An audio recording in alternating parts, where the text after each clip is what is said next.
Hey everyone, just wanted to thank you for logging in to the talk.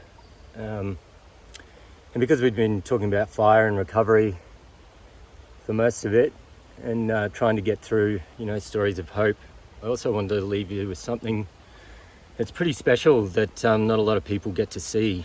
And this is one of the remote release sites we have up at Mount Baw. We've got some reintroduction tubs here that we've been releasing eggs and larvae into.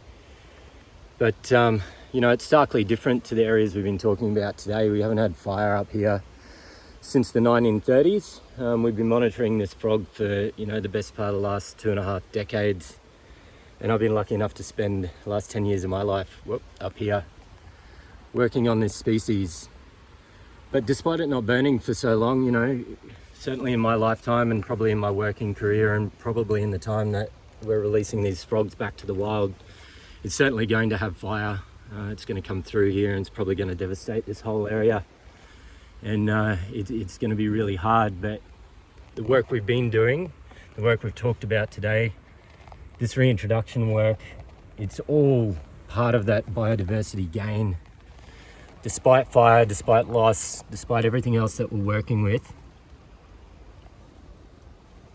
now it's going to be hard to see, and I might have to put a still up, but there's a little over 50 Baw frog metamorphs in here that are just about to pop their front legs out.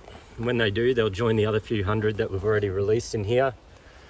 They'll join the adults that we've been radio tracking, and they'll join the massive body of work that Zeus Vic and all our partners and everyone else and you guys with your support is helping to push through and hopefully reverse some of this loss that we've been experiencing.